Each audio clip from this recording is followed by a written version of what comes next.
The legend lives on from a Chippewa on down of the big lake they call Gitchigumi. The lake, it is said, never gives up on her dead when the skies of November turn gloomy.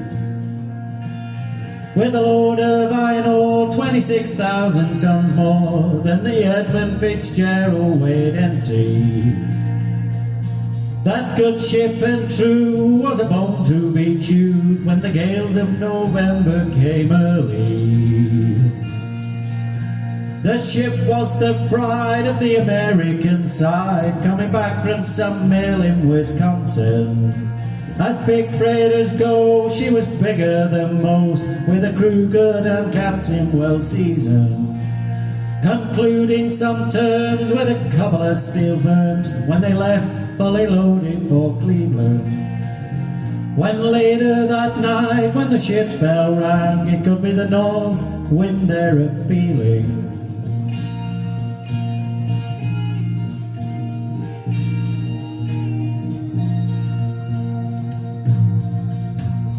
The wind in the wires made a tattletale sound, and a wave broke over the railings.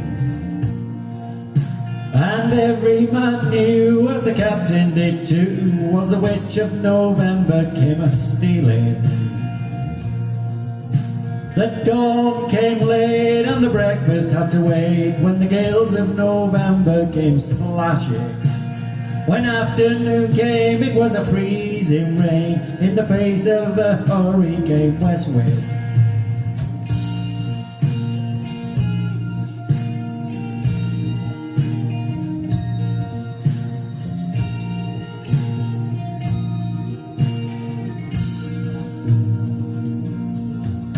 When supper time came, the old cook came on deck, saying, "Fellas, it's too rough to feed you."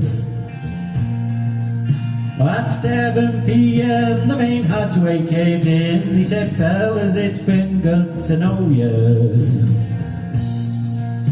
The captain wide in, he had water coming in, and the good ship and crew was in peril.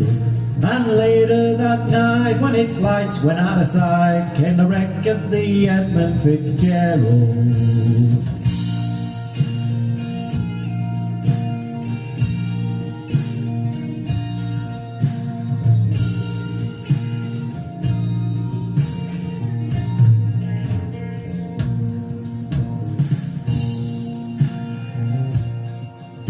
Does anyone know where the love of God goes when the waves turn the minutes to hours?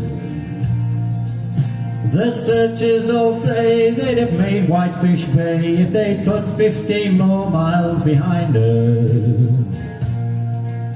They may have split up, or they may have capsized, or they may have broke up in deep water.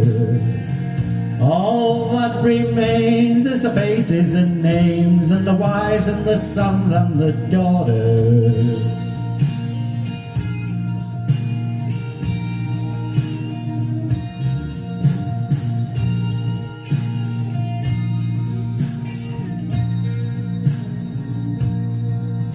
Lake Huron rolls superior sings in the rooms of her watered mansion. Old Michigan seems like a young man's dream, the islands and bays are for sportsmen. And further below, Lake Ontario takes in what Lake Erie can send her. And the iron boats go, as the mariners all know, with the gales of November, remember.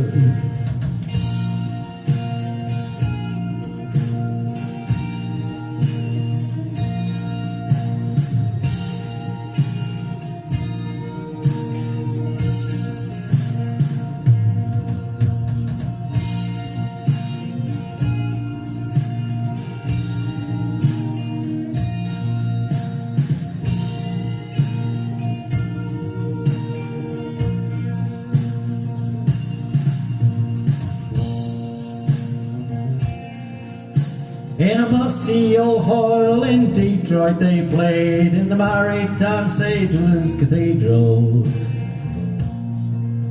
The church bell chimed till it rang 29 times for each man on the Edmund Fitzgerald.